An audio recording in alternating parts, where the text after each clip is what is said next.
What is going on, everybody? Welcome back to the Gobbler Effect Season 2, Episode number 9 here on the Virginia Tech Hockey Network. My name is Chris Pierce. Happy to be back with you for another episode, joined today by once again by head coach Joey Mullen, as well as special guests, the sophomore sensation Kam Khazai. Gentlemen, how are we doing today?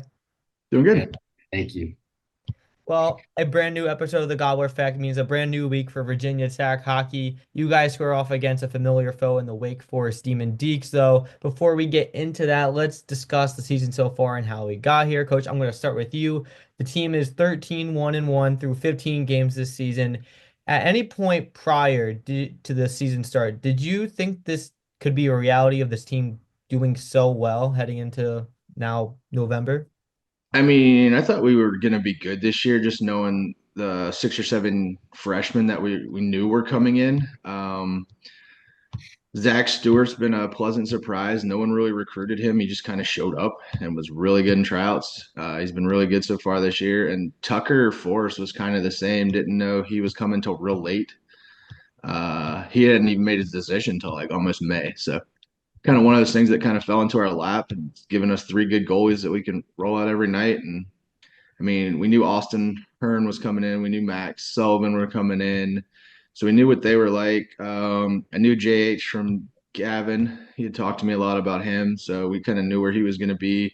Brian Rice, they've recruited him a lot. So we knew about him. So, I mean, Drew came out of nowhere. We didn't really know him much. Brandon, we've seen him in a recruit skate a couple of times. So we liked him. So we've just had a really good freshman class to go with the sophomore class from last year. And it's been easy for me to coach. And Cam, I'm going to ask you the same question, very similar. Are you surprised to see how successful this team is? Yeah, I mean last year we definitely weren't doing as good as early in the season. But I have no complaints as of this year. I think I love all the guys, every guy that we got. I've gotten closer with and I've gotten to know really well, and I have no complaints with the team we have, and I think we can go all the way with this team.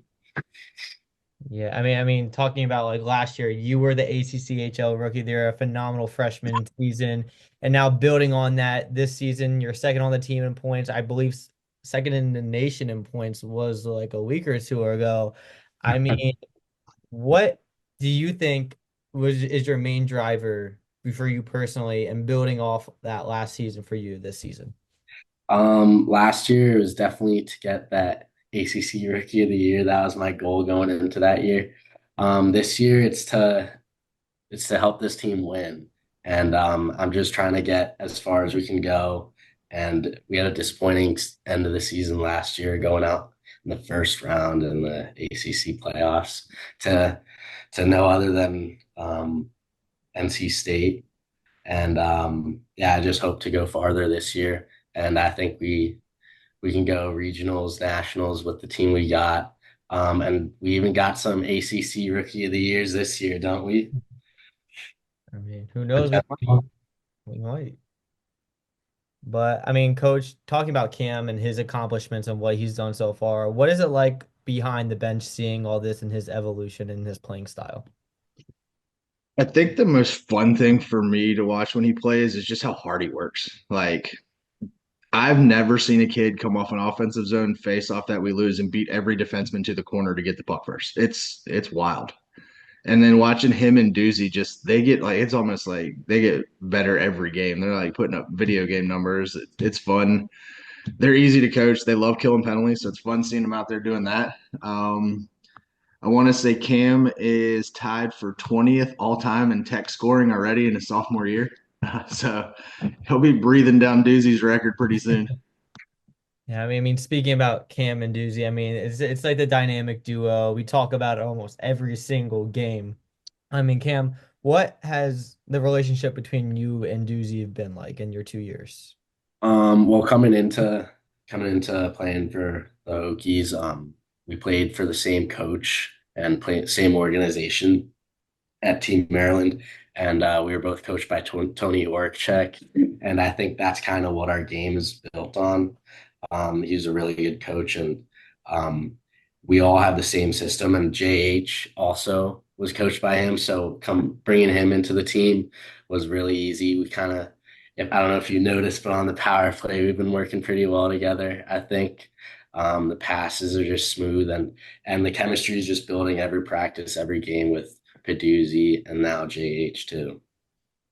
I mean, yeah, I mean, going on that, like when I'm watching, at least you two guys play on the power play, or when you guys enter the zone, it's like who's gonna pass it, who's gonna shoot it. You really never know, and I think that also keeps the defenders off balance. So I mean, seeing you two play, I mean, it's fun. It's always fun to watch, and not just from my standpoint. So I mean, you guys keep on doing it, build that chemistry. It's fun to see every night, and it's just not me talking, but it's everybody who watches the streams or watches live. So just saying that, I mean, and coach, going to you, I mean, again, watching this duo to play together, what makes that line along with you got Garlock, you had you and Andrew last season. You can fit anybody there, but what makes that first line so dangerous besides what is shown on the stat sheet?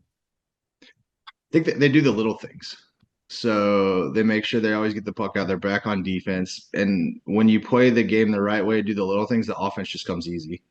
It's funny. Like I'll have to get on them during games. Like they're both like pass first guys. So like I'm like one of you guys got to start shooting. Like I don't care who it is, but somebody's got to start shooting. So Yeah. if Garlock wants to be the shooter, we'll just let Garlock be the shooter. I don't care. No, yeah, there's definitely a lot of moments where I'm like, I give it to Doozy and I just think he's shooting. There's no way he's passing, but it happened this weekend like three times. I wasn't ready for the pass. I had a wide open net, and I wish I could have had those back. But You might have those chances this upcoming weekend against Wake Forest. Now shifting over to that. Coach, I'm gonna start with you against the Demon Deacs. What are you expecting from this home and home series? You want me to go? Sure.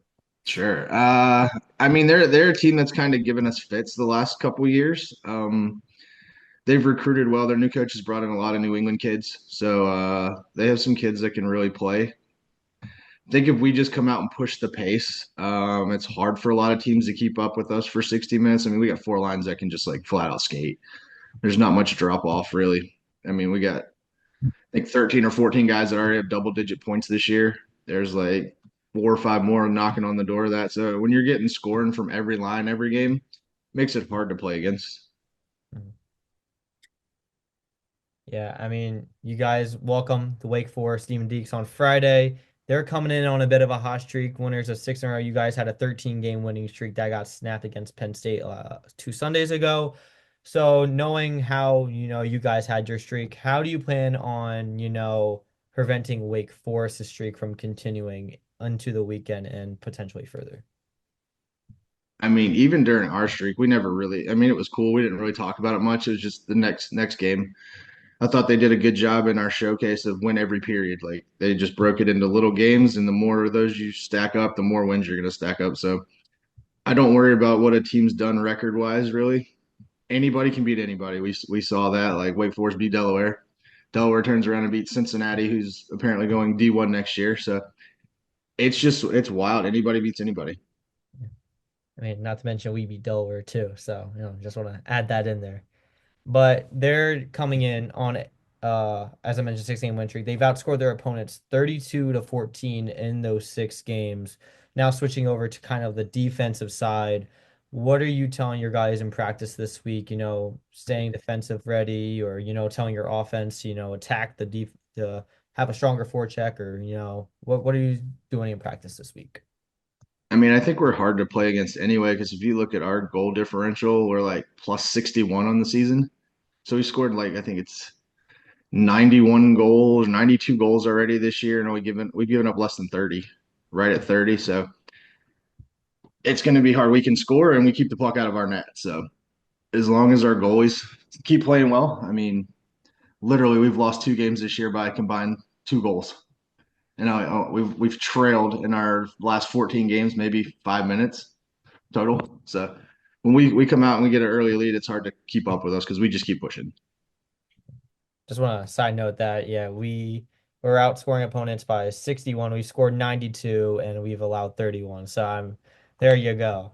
And Cam, I'm gonna now talk to you about this weekend. What are you expecting for this weekend series?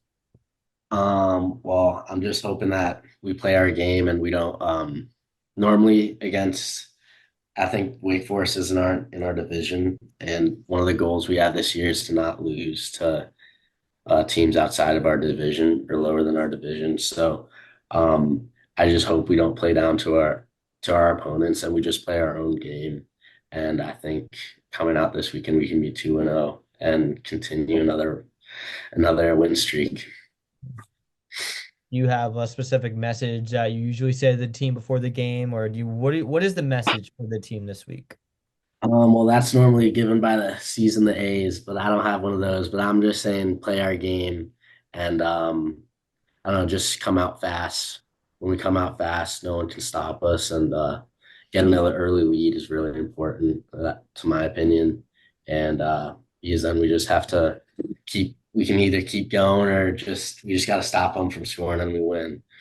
So I say start fast, start early, get the feet moving, going, and that's it.